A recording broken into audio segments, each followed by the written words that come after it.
Moving in to the Las Vegas Raiders, our narrative for the Raiders was AP the right head coach hire? And I think I can get out ahead and say this, Dobbs, and I think you feel the same way. I mean, the answer is yes. Due to the situation that the Raiders were in where they didn't let Bisaccia become the head coach, like they chose not to hire Bisaccia after he took over that team and kind of changed it around.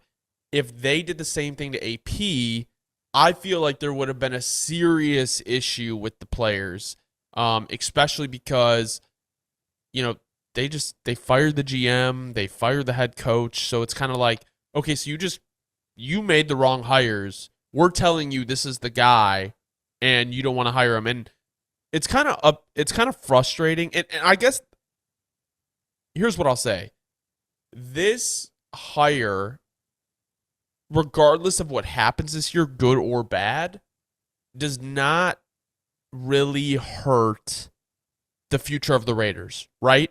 Because they're already in flux with their quarterback position.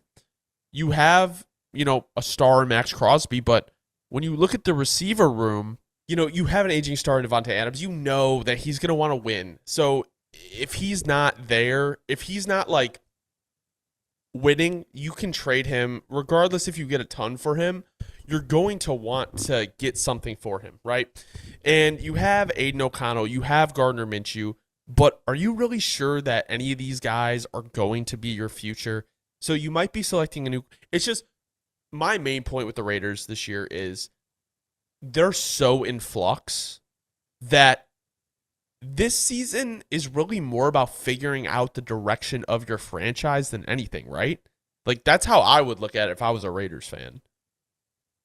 No, absolutely. I think, and the way I'm going to look at it here is I'm going to say, like, so, and it's kind of funny because I don't know why I haven't thought of this till just now.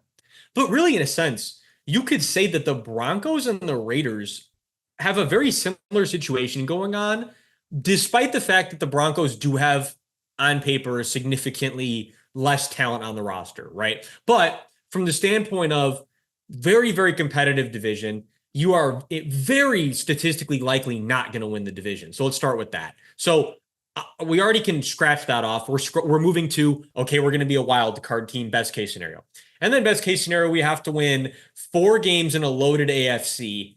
All right, again, back to how we always like to bring everything back to statistics. Statistically, the chances of them doing anything of relevancy this season is just an incredibly low single-digit number.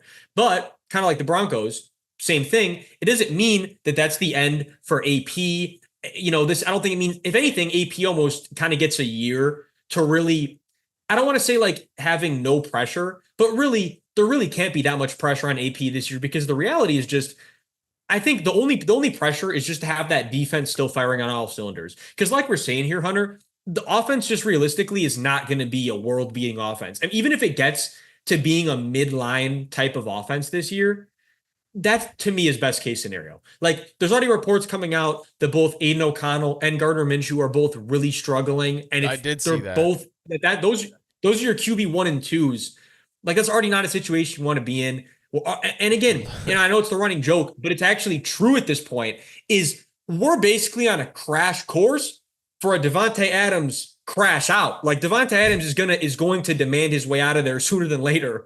The writing has been on the wall, right? And again, I know Raiders fans don't want to hear this. They don't want to talk about it. It's a sore subject. But as a realist and someone that's only grounded in reality, we got to talk about it, Hunter. He's constantly acknowledged how maybe he kind of regrets leaving the Packers, or he constantly has felt the need to justify why he came to the Raiders. And to me, who someone looks at, I look at things kind of from a psychological perspective.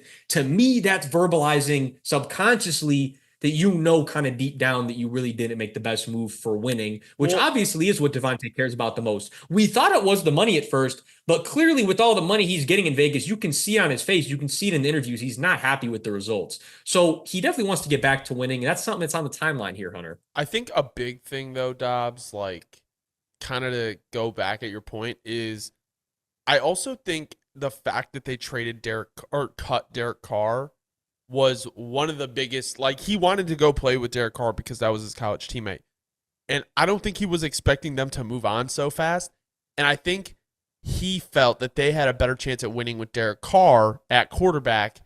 And he's kind of been in flux this last year. They don't really know what's going on this year. So it's like he knows his future in the NFL is not super long, just due to the fact of his age.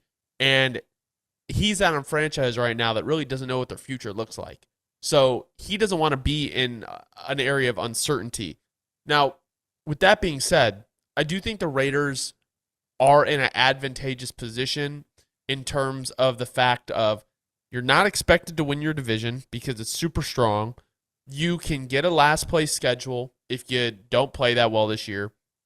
But it's just one of those situations where they're going to have to decide if AP is the long-term future after this year.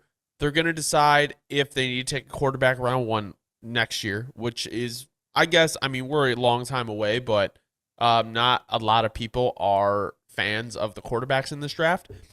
And I don't know. You have young players. You have Max Crosby still. You have Brock Bowers. You have Michael Mayer.